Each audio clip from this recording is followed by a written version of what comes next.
Radio Algeria International, our voice in the world.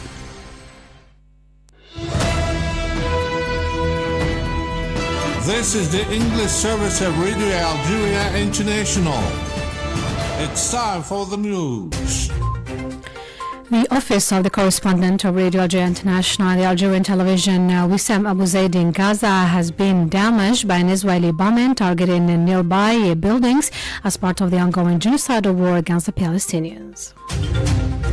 And more than 50 ships are heading to Gaza to challenge the Israeli occupation's illegal blockade and deliver urgent humanitarian aid. The Arab League has called for urgent Arab humanitarian and social support for Palestine, stressing that such support is urgent and must be put at the top of priorities of Arab action.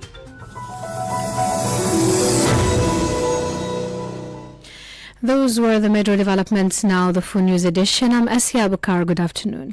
Algerian companies participating in the 62nd Damascus International Fair have discussed with Syrian economic operators the possibility of signing contracts for exporting their products to the Syrian market. Jana Salmani has the details. The head of the Algerian delegation, Brelem Boadma, said 5 draft agreements are being prepared between Algerian and Syrian operators, particularly in the fields of agribusiness and cosmetics. He added that construction materials have generated great interest among the Syrian side. Despite the absence of Algerian companies in the sector at the fair, nothing that the contact details of specialized Algerian companies have been shared with the Syrian operators for future possible partnerships. According to him, Algerian participation could also lead to partnerships in the energy sector. He highlighted the keen interest shown by Syrian operators in Algerian investments and their desire to see Algerian presence strengthened in various sectors, particularly following the lifting of several restrictions on the Syrian economy. Let's note that the Algerian Pavilion brings together 14 companies operating in strategic and promising sectors, including renewable energy, agribusiness industries, and cosmetics. The fair, which will carry on until the 5th of September, constitutes a bridge of brotherliness and communication between businessmen and investors of the two countries, and an opportunity for expertise exchange and the strengthening of economic integration in the best interest of the two brotherly peoples. And now the office of the correspondent of Radio Algeria International, the Algerian television, Wissam Abu Zaid in Gaza, has been extensively damaged by an Israeli bombing targeting nearby buildings as part of the ongoing genocidal war against the Palestinian people in the enclave. The Palestinian journalist and his team documented the horrific moments of the Zionist bombing, revealing the extent of the destruction caused there. Let's listen to his statement following the attack. There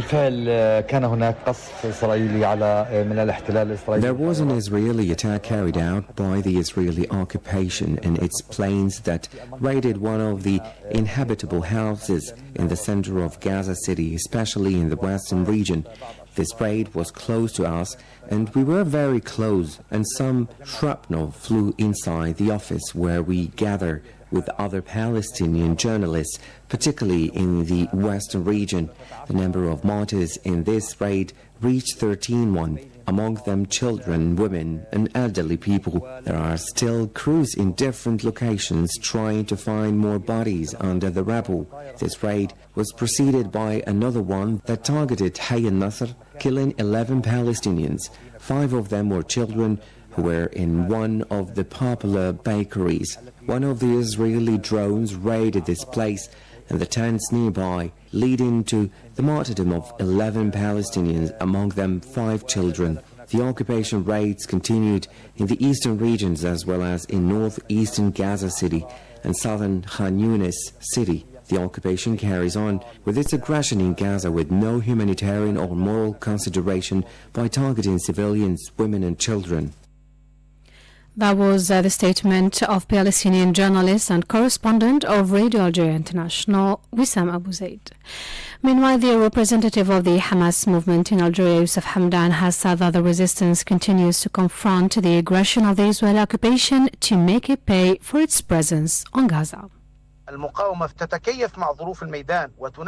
The resistance adapts to the conditions on the ground and implements defensive and offensive plans and ambushes that are consistent with the imbalance of power resulting from the American and Western support with weapons that are constantly supplied to the occupation in exchange for the siege of Gaza and the prevention of the entry of basic needs such as food, drink and medicine. Therefore, the resistance continues to confront the aggression of the occupation and raise the cost of the occupation's presence on this land in all areas of the Strip through severe violence, perseverance, boldness and various combat methods during the past 2 years. It will find the same and more in Gaza, its neighborhoods and its people. The occupation soldiers who are thrown into Gaza will find nothing but death, capture or return wounded and injured. This land will remain for those who stand firm on it, for its owners and its people, not for those who attack and kill children.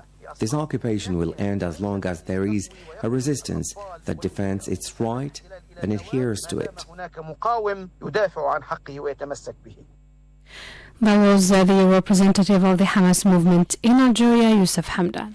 And several citizens have been killed in the ongoing Israeli shelling targeting various areas in the Gaza Strip. Sources in Gaza hospitals confirmed that 30 citizens have been killed since dawn today by Israeli forces' fire.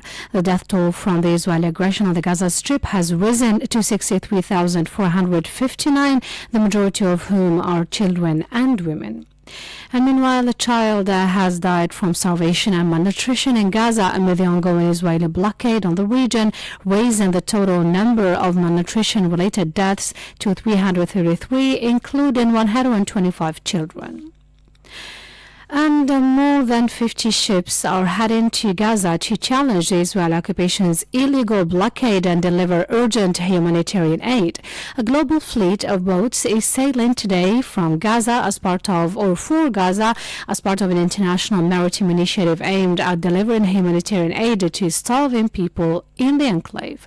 The flotilla will start in Barcelona and head to Tunisia, where it will be joined by more vessels on Thursday. Our press conference that was held in Barcelona ahead of embarking, during which Swedish climate activist Greta Thunberg, and the story is about the Palestinian sufferings and not about the mission. That's what Thunberg said. Palestinians have been repeating their calls for justice and for freedom and their will to live for many, many decades now, and they have been met with deaf ears. But slowly, every day, more and more people are waking up and seeing more of the absolute atrocities, the genocide, the mass slaughtering that Israel is committing. And the question here today is not why we are sailing. This story is not at all about the mission that we are about to embark. The story here is about Palestine. The story here is how people are being deliberately deprived of the very basic means to survive. And the story here is how the world can be silent and how those in power, those who are supposed to represent us, are in every possible way betraying and failing Palestinians and all oppressed peoples of the world. But this story is also about a global uprising, about how people are stepping up when our governments fail to do so. For her part, Turkish activist Yasmin Acar said that 44 delegations are joining the mission, adding that other boats are joining the flotilla on the way to break the siege of Gaza imposed by the Zionist entity. We set sail 2 months ago with the Madlin, and then we set sail with the Handala. And we were attacked, kidnapped, and brought against our will to the Zionist entity. But we did say that we will be back. And today, we show that we are going back. With more countries joining us from around the world, we are 44 delegations. And we are even more people from around the world joining this mission. We had 30,000 people signing up to be on this mission. Of course, we can't take everyone with us, but you will all be with us sailing to Gaza to break the Israeli illegal siege. There are more boats arriving, and we will set sail from here, but we will be joined by many more boats from different ports. We will be joined from Greece, from Italy, from Tunis. And at the press conference in Barcelona, Brazilian activist Thiago Abila said that any attack on the flotilla by the Israel occupation is considered a war crime. People keep talking about the chances to break the siege. Like any other mission, we need to prepare and we train our participants in nonviolence. We are very, very strict in the responsibility that we have on this mission to make sure that everyone returns alive with the physical integrity and free. We all want to live a long and beautiful life, and that's why we prepare, and that's why we want to make sure that the whole world has this right as well. That's why we're in solidarity.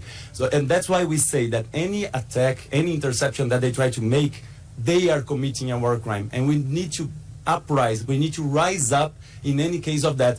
But we are really, really believing that we will break the siege, because this time, after 37 boats trying to set sail to Gaza, we have gathered more boats than all the boats combined that ever tried to accomplish this mission. We are taking more people than all the people combined that ever tried to break the siege of Gaza. And since 2010, all freedom flotillas to Gaza have been intercepted or attacked by Israeli occupation forces. And now the Arab League has called for urgent Arab humanitarian and social support for Palestine, stressing that such support is no longer a choice but an urgent necessity that must top the priorities of joint Arab action. The call came during the meeting of the Social Committee of the Economic and Social Council in its 116th regular session held at the League's headquarters in Cairo. The Arab League emphasized the importance of the social issues on the agenda, foremost among them two proposals submitted by the State of Palestine focusing on providing social care for the most vulnerable groups amid the worsening humanitarian situation in the occupied Palestinian territories due to Israeli practices. The meeting stressed the need to formulate clear and practical recommendations to be presented to the senior officials meeting and subsequently to the ministerial meeting in order to strengthen the role of the Economic and Social Council in advancing Arab social action towards greater inclusivity and sustainability. And now, Namibian Minister of International Relations and Trade has reiterated his country's support and solidarity with the Sahrawi people for self-determination and independence.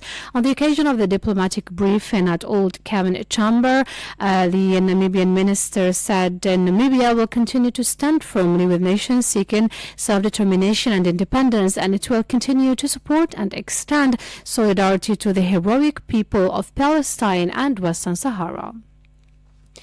And now that's it for our news bulletin. I invite you now to listen to this cultural program compiled and presented by Jamal Salmani.